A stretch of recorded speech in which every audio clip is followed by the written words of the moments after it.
put it to heat until it starts.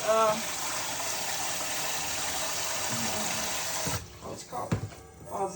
Until the smoke appears. Okay. And I will chop the onion here as far as we come here.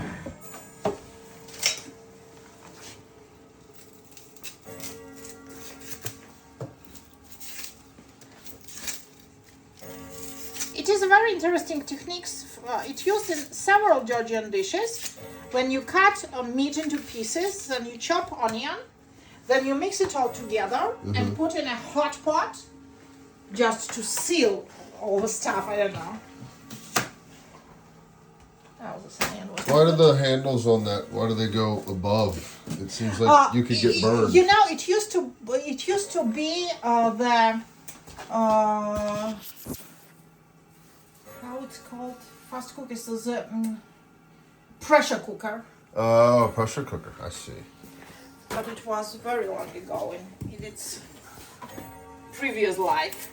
So, and this hooks above were just holding the. It was like a extra safety measure for the lid not to flow away because of pressure. People can get hurt with those. Yeah, but well, we always use them, and it makes your life much easier. Sure. Especially in Georgia, the very popular product is our red beans. Yeah, the lobiani. Lobia and lobiani are like flatbreads with lobia, and it takes like ages to cook lobia. But with a pressure cooker, Oh yeah, cooks you get very it. quickly. Yeah, in half an hour, in 1.5 hours, you have it like very well cooked. Sometimes even faster. So I cut it into cubes,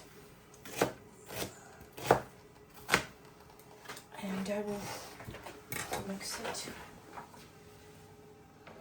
with meat. Woo! You okay? Evil, very evil onion. Getting your eyes, is it? Yeah.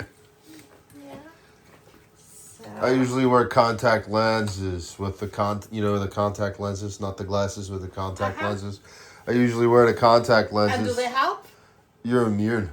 You're completely immune to the onions. Really? Yeah, you could cut onions all day, don't you think? Yeah. So I have to buy one contact lenses for cooking class, just to prevent myself from crying. So we also will need tomatoes. I will have to peel them.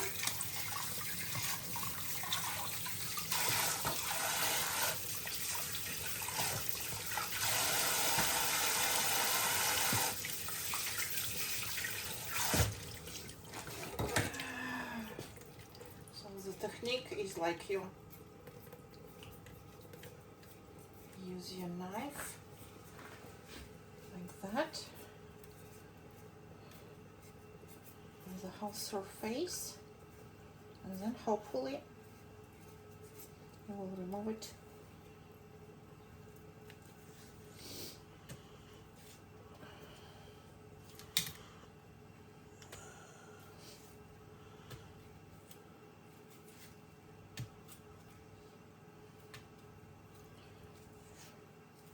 So probably chahovili you will not get in the restaurant, and the dish itself is very popular. I mean, Yeah. very traditional and quite old in old times. So the funny thing is that the tradition, the products which seems very traditional for Georgian cuisine, all were brought by Columbus from America. I mean, corn, like red beans, Potatoes. Well, potatoes are not that popular. I mean, in traditional Georgian cuisine, but tomatoes, peppers, Squash, pumpkin. squash. Yeah, squashes. I'm not. There probably were some local squashes. I was also thinking that aubergines or eggplants were brought from there, but they say that aubergines come from India. Huh. But I don't know. I didn't double check that. Yeah, I heard that all squash come from America. but I didn't check that either. I didn't double check that. I just what I'd heard. So you know how that goes. But well, the corn and lobio are just two things that helped us to survive in 90s, because it was like crazy situation after the Soviet Union collapse. Yeah. So you had no money, you had no country, you had everything was going crazy, and both my uncles are scientists. One is mathematician, and other is physics, Okay. and both of them were professors when the Soviet Union collapsed. And those people who were working in scientific institutions, they like, if you are a baker, you will have job always. Yeah. If you are a cook, you will just. But if you are a scientist, you need some grants from the state just to continue your scientific research or whatever. Yeah. And the salary which were earning was like enough for maybe 2 days of metro ticket, something crazy. And so the state do the thing. So we had like shared farms in Soviet time, like collective farms, and all those collective farms also collapsed. And the state just gave land parcels from the collective farms to the scientists, Okay. so they could grow something to survive. So they were working on particle physics, and now all of a sudden you're And farming corn. So my uncle was like working for some. It was a closed institution. That I mean they were just were researching some isotopic stuff, and well, they had to grow lobio and corn just to survive, and also the sunflower. So these three crops, they do not require any solid background in agricultural. You just grow them and that's it. And well, those two products like corn and lobio help us to survive. It was our diet was just completely based on these two ingredients. It was impossible to buy bread, just impossible, because I don't know, for some reason all the bread factories, which were lots of bread factories in Soviet time, they also just stopped operating for some reason. I don't know. You think that would be one thing that would, everybody would need? You'd think it would keep going?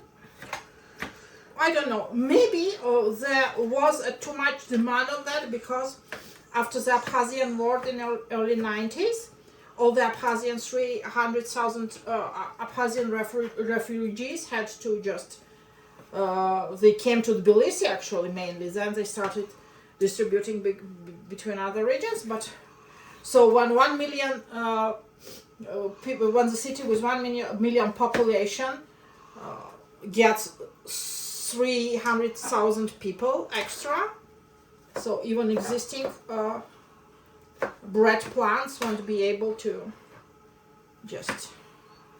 And I mean, it was a time when everyone had weapons, and you were standing and waiting in the queue, and some people with automatic gun come, and he takes all the bread.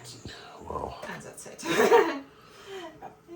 So you go and bake cornbreads, which in Georgian cuisine are called the mujadi. Yeah. And so you have it. You have grown your corns by yourself. And so this goes in the pot. I'm not adding any oil or butter or nothing. I just want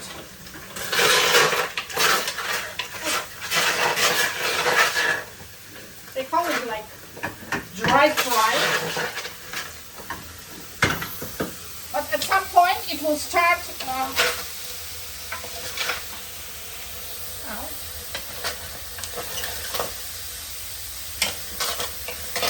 When the juice appears, juice from onion or meat, I don't know which one will give it faster, we will add tomatoes and reduce the heat. But you see the meat changes the color, it already become the white and the skins become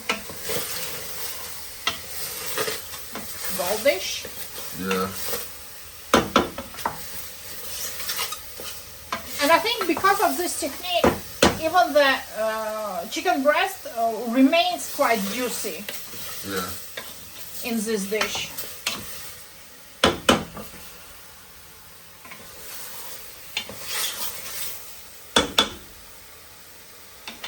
Oh, I love this pot. It looks so strange, but it's so good.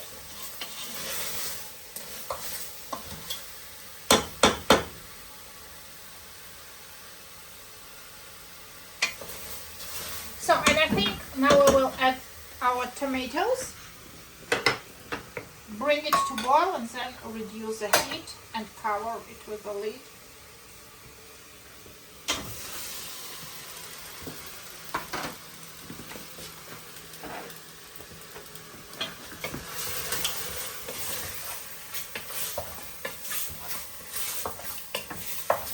Maybe I will peel one more tomato. It looks like it will be good to have one more. I think the way we usually peel tomatoes is we get hot water and we Yeah, just it's very working way. Just Just boiling water. put it in the hot water for like 1 second and the skin just comes off. Yeah.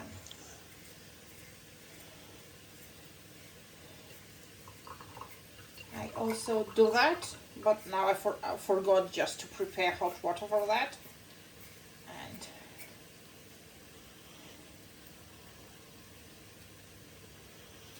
No, that works well enough. I bought these tomatoes just for making dinner because they like those which are good for eating fresh. Yeah. We have them on the table, the pink ones, and those look like very greenhouse ones, but when cooked they are good. But when they are fresh they are not that sweet.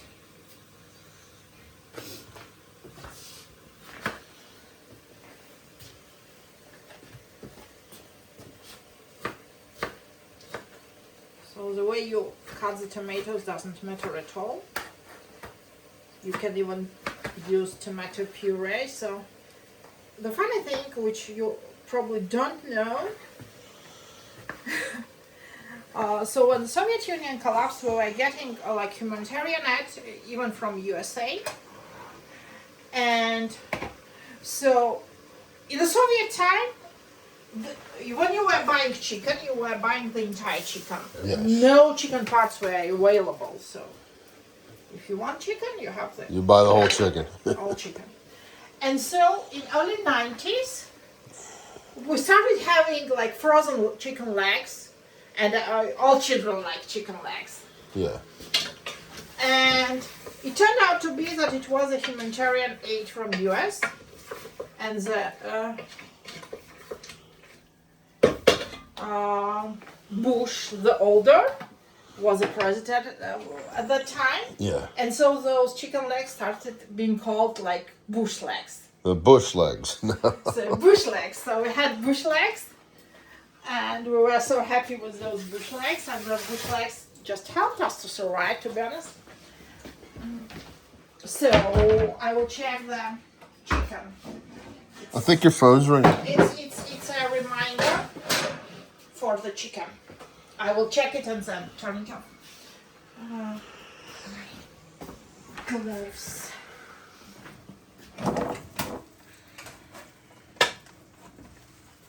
Yeah, I've never seen such an oven before. Is this powered by gas? No, it's electrical. Oh, it's electric? It's, because of that, it's very good. I will need this universal tool.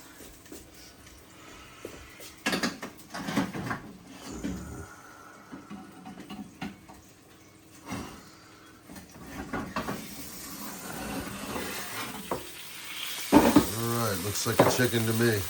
So, and like, I will pinch it with some small knife and to see the color of the broth.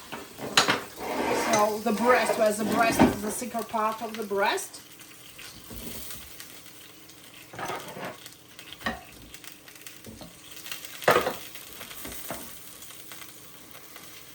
Is it transparent? No, another 10 minutes will be necessary.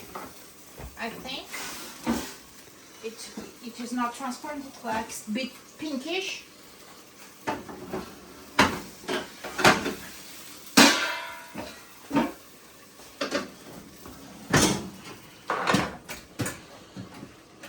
So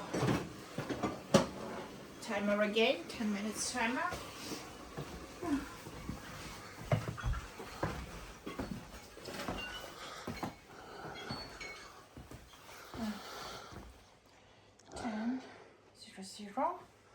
In 10 minutes it will definitely be ready. Okay. And I've got rid of that.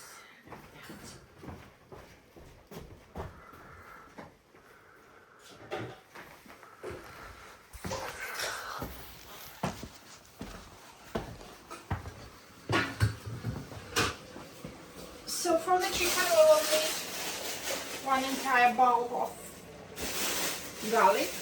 I will try to find the smaller one.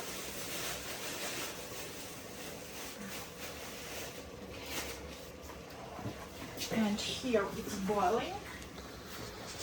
And I reduce the heat and the lid.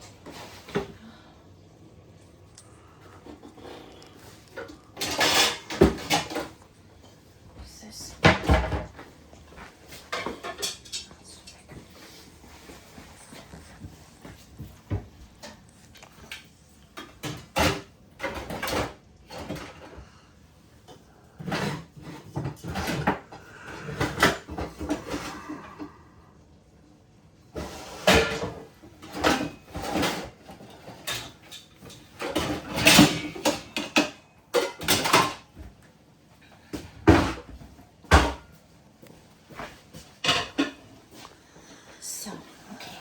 So I will prepare garlic because we will need the garlic very soon.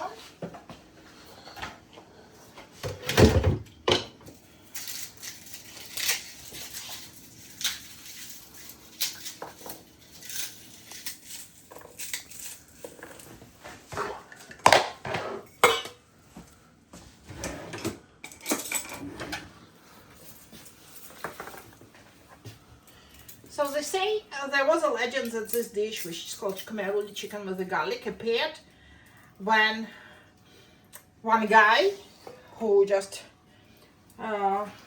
whose chicken, so he for some reason he killed all the chicken he had, but he didn't manage to store them properly. And so one time when the guests came to visit him, he just went to his basement for chicken and found out that they were already just smelling not very fresh. So we put a bunch of garlic in it to cover it up. Yeah, exactly.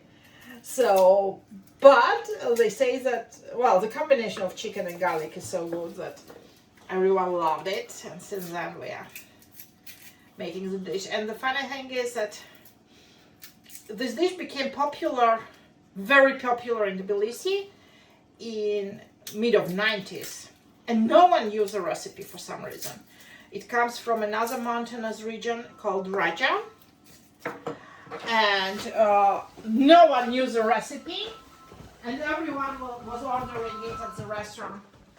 So, I know.